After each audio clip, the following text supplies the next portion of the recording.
Hello बच्चों, welcome to SV chemistry. बच्चों, आज के सेशन में हम पढ़ने वाले हैं केमिकल काइनेटिक्स। ये बहुत ही इजी चैप्टर है और बहुत ही अच्छा चैप्टर है। तो केमिकल काइनेटिक्स क्या होता है? केमिकल मीन्स होता है बेटा chemical reaction. Chemical reaction and kinetic means होता है रेट या फिर speed of reaction. Speed of reaction that means इस चैप्टर में हम पढ़ने वाले हैं केमिकल रिएक्शन की रेट या फिर स्पीड के बारे में। तो बेटा, जो रिएक्शन होती हैं, रिएक्शन जनरली 3 टाइप की होती हैं। रिएक्शन जनरली 3 टाइप्स की होती हैं। फर्स्ट, एक तो वो रिएक्शन जो बहुत ही फास्ट होती हैं, very fast reaction. Very fast reaction. अब वेरी फास्ट रिएक्शन कौन सी होती हैं? वो इक्वेशन या वो रिएक्शन जो आयनिक होती है, मीन्स आयनिक इक्वेशन जो होती हैं वो होती हैं very fast. For example, silver nitrate को अगर हम रिएक्ट करें NaCl के साथ तो यहाँ पे हमें मिलता है सिल्वर क्लोराइड का PPT और साथ में मिलता है सोडियम नाइट्रेट। ये इक्वेशन हमारी आयनिक इक्वेशन है जिसकी स्पीड क्या है? वेरी फास्ट है। सेकंड टाइप की जो इक्वेशन है बेटा वो होती है वेरी स्लो। Very slow. अब वेरी स्लो इक्वेशन कौन सी होती है? Like rusting of iron. Rusting of iron जो होता है बेटा उसको होने में सालों लग सकते हैं, महीनों लग सकते हैं या कुछ दिन लग सकते हैं। एग्जाम्पल, आयरन क्या करता है? एयर की ऑक्सीजन के साथ रिएक्ट करता है और हमें देता क्या है? Fe2O3। इसको बैलेंस कर लेते हैं, 4 moles of Fe and 3 moles of O2। तो ये हमारा क्या है? Rusting of iron. तो ये वाली इक्वेशन बहुत ज्यादा स्लो होती है। थर्ड टाइप की जो इक्वेशन है बेटा वो है मॉडरेट रिएक्शन। कौन सी रिएक्शन? Moderate reaction. जो मॉडरेट रिएक्शन होती हैं वो like hydrolysis of ester, hydrolysis of ester, या फिर हम decomposition of H2O2, in equations को हम मॉडरेट रिएक्शन कहते हैं। एग्जाम्पल इसका हाइड्रोलिसिस ऑफ एस्टर का क्या होगा? इथाइल एसीटेट लें और इथाइल एसीटेट को हम NaOH के साथ रिएक्ट करें तो यहाँ पे हमें मिलता है CH3COONA और साथ में अल्कोहल मिलता है।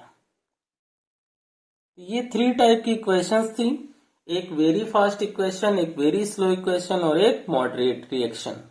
तो इस चैप्टर में बेटा हम मॉडरेट रिएक्शन जो हैं उनकी स्पीड और उन्हीं के रेट की डिटेल्स को पढ़ते हैं।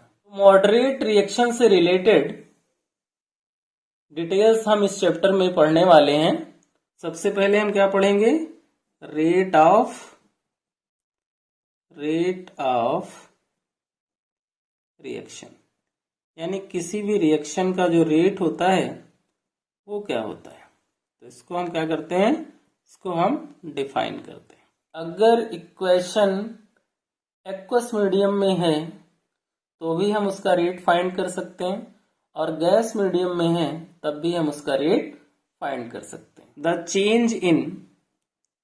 The change in concentration of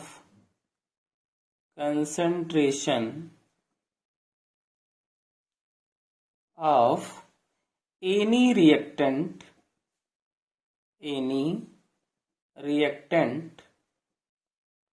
or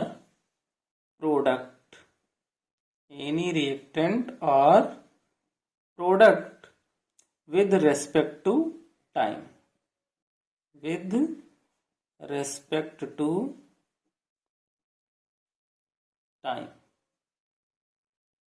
ये है हमारा रेट ऑफ रिएक्शन। सपोज एक इक्वेशन लें, रिएक्टेंट गिव्स आउट प्रोडक्ट। इस रिएक्शन में क्या होगा कि रिएक्टेंट से जब प्रोडक्ट की फॉर्मेशन होती है तो रिएक्टेंट की कंसंट्रेशन क्या होती है, डिक्रीज होती है, और प्रोडक्ट की कंसंट्रेशन इंक्रीज होती है। तो इस कंडीशन में जो रेट ऑफ रिएक्टेंट होता है, डिक्रीज इन कंसंट्रेशन किसका, रिएक्टेंट का, क्या कहलाता है, रेट ऑफ डिसअपीयरेंस। तो इस इक्वेशन के लिए जो रेट ऑफ डिसअपीयरेंस होगा बेटा, वो क्या होगा, minus delta R by delta T. अब ये माइनस क्यों है, क्योंकि रिएक्टेंट का रेट जो है वो डिक्रीज हो रहा है, और रेट ऑफ अपीयरेंस जो होता है बेटा वो किसका होता है, प्रोडक्ट का। तो प्रोडक्ट की फॉर्मेशन हो रही होती है, उस कंडीशन में उसका कंसंट्रेशन डिक्रीज नहीं होता है, इंक्रीज हो रहा होता है। तो डेल्टा पी अपॉन क्या होगा, डेल्टा टी। और इस होल इक्वेशन के लिए अगर हम रेट ऑफ रिएक्शन को लिखें तो वो होगा minus delta R by delta T equal to delta P by delta T. ये हमारा इस इक्वेशन के लिए रेट ऑफ रिएक्शन हो गया। इस इक्वेशन में क्या है कि जो स्टोकियोमेट्रिक कोफिशिएंट हैं वो रिएक्टेंट एंड प्रोडक्ट के लिए सेम है, इसलिए rate of reaction equal to किसके, रिएक्टेंट इक्वल किसके, प्रोडक्ट के। अगर स्टोकियोमेट्रिक कोफिशिएंट सेम ना हो तो स्टोकियोमेट्रिक कोफिशिएंट से डिवाइड करने पर रिएक्टेंट और प्रोडक्ट क्या हो जाते हैं, इक्वल हो जाते हैं। रेट ऑफ रिएक्शन की अगर हम यूनिट की बात करें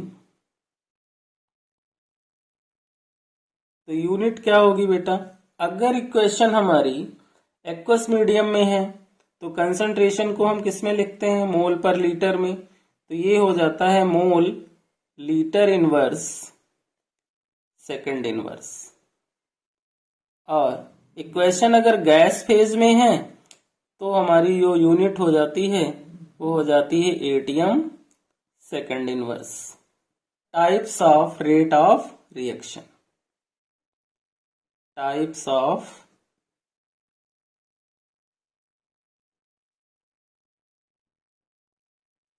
रेट ऑफ रिएक्शन। फर्स्ट जो है वो हमारा है एवरेज रेट। तो एवरेज रेट क्या होता है बेटा, उसे समझते हैं। Average rate, the molar concentration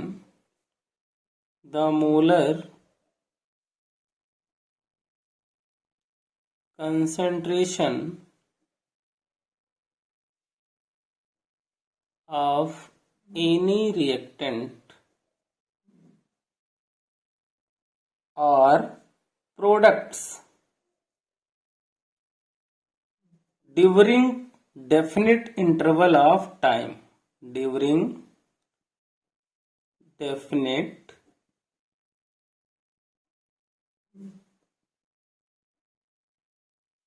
interval of time, ये हमारा होता है एवरेज रेट। तो इसका फॉर्मूला क्या होगा, एवरेज रेट, इसे शॉर्ट में हम RAV लिखते हैं, equal to change in molar concentration, change in molar concentration, जिससे हम रिप्रेजेंट करते हैं डेल्टा x से, by time interval, time interval is denoted by delta T. इससे हम एवरेज रेट को कैलकुलेट कर लेते हैं। एवरेज रेट को हम ग्राफ की हेल्प से समझते हैं। एक हमारा रिएक्टेंट के टर्म में ग्राफ और एक हमारा प्रोडक्ट के टर्म में। तो जो ग्राफ हमने प्लॉट किया है वो है हमारा कंसंट्रेशन वर्सेस टाइम, किसके टर्म में, रिएक्टेंट के। और ये हमारा जीरो टाइम हुआ, time t1 and time t2, और कंसंट्रेशन हमने जो ली वो है C1 एंड C2। रिएक्टेंट के टर्म में क्या होता है बेटा, जब कंसंट्रेशन डिक्रीज हो रही होती है तो टाइम क्या होता है, इंक्रीज। यानी कि जब कंसंट्रेशन हमारी क्या थी, C1 थी, जब कंसंट्रेशन हमारी C1 थी तो टाइम क्या था, T1 था। जैसे ही रिएक्टेंट से प्रोडक्ट की फॉर्मेशन होने लगी, कंसंट्रेशन ऑफ रिएक्टेंट डिक्रीज हो गई और टाइम हमारा इंक्रीज हो गया। तो हमारा ग्राफ जो है कुछ इस टाइप का बना। तो रिएक्टेंट के लिए जो एवरेज रेट है वो क्या होता था, minus delta R by delta T. और ये किसके इक्वल होगा, अगर हम C2 से C1 को माइनस कर दें तो वैल्यू आ जाएगी, तो minus C2 minus C1 by T2 minus T1। Product के लिए जो ग्राफ हमारा प्लॉट होगा वो भी कंसंट्रेशन वर्सेस टाइम होगा। ये क्या हुआ, टाइम T1 और ये टाइम T2, और कंसंट्रेशन जो हमारी है वो C2 एंड C1। तो प्रोडक्ट की जब फॉर्मेशन हो रही है तो जब कंसंट्रेशन C1 होगी तो टाइम हमारा क्या होगा, T1 होगा। और जब कंसंट्रेशन इंक्रीज होगी तो कंसंट्रेशन के साथ साथ हमारा टाइम भी क्या होगा, इंक्रीज होगा। तो हमारा जो ग्राफ होगा बेटा कुछ इस तरह से प्लॉट होगा। तो प्रोडक्ट के लिए जो RAV यानी एवरेज रेट होता है वो होता है delta P by delta T। और ये क्या होगा, C2 से अगर हम C1 को माइनस कर दें तो हमें एवरेज रेट मिल जाएगा अपॉन T2 माइनस T1। इस तरह से हम रिएक्टेंट एंड प्रोडक्ट के टर्म में एवरेज रेट को फाइंड कर सकते हैं। ये किसके लिए था, ये रिएक्टेंट के लिए था और ये प्रोडक्ट के लिए।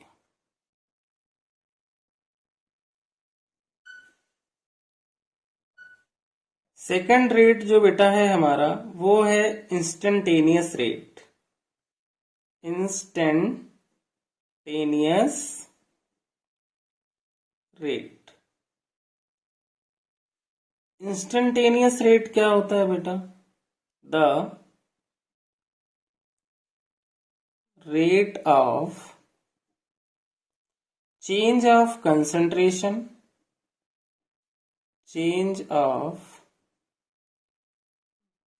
concentration of any reactants or products, reactants or products at a particular moment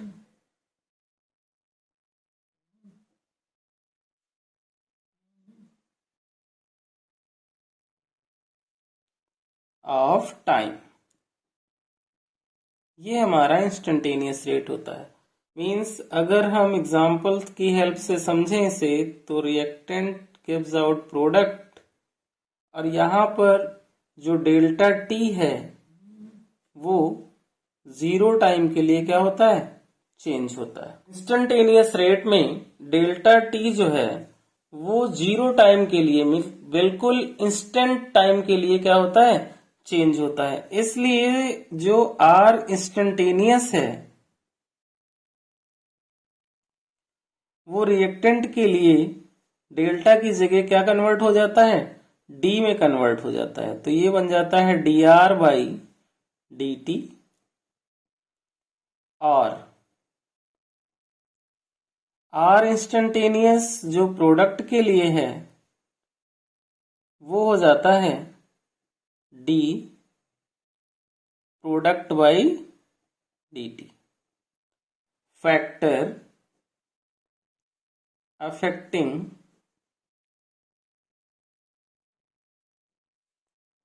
rate of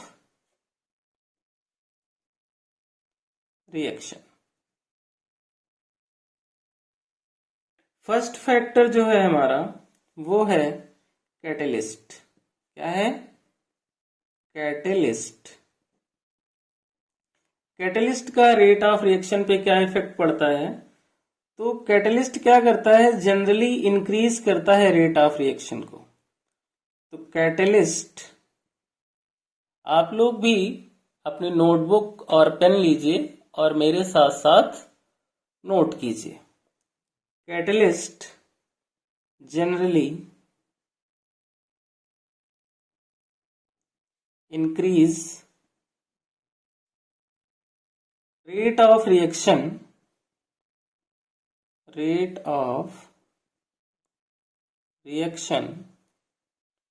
but in equilibrium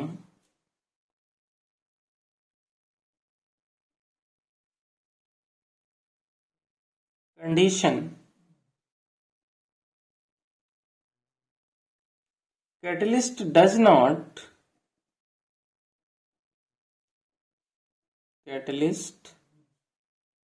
not change the equilibrium constant। ये हमारा फर्स्ट फैक्टर हुआ।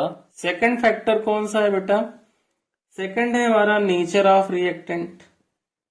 नेचर ऑफ रिएक्टेंट यानी कि नेचर ऑफ रिएक्टेंट जो है उसका भी effect हमारी रेट ऑफ रिएक्शन पे पड़ता है। It depends on the type of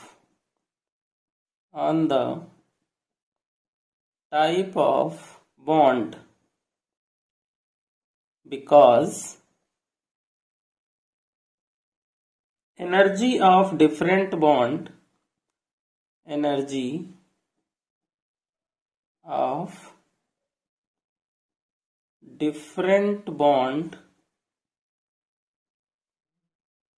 is different। Means अलग अलग बॉन्ड की एनर्जी जो होती है वो डिफरेंट होती है, इसलिए बॉन्ड के टाइप पे भी रिएक्टेंट का नेचर डिपेंड करता है। थर्ड जो है वो है हमारा टेम्परेचर। तो टेम्परेचर क्या होता है बेटा कि टेम्परेचर जो होता है वो डायरेक्टली प्रोपोर्शनल होता है किसके, रेट ऑफ रिएक्शन के।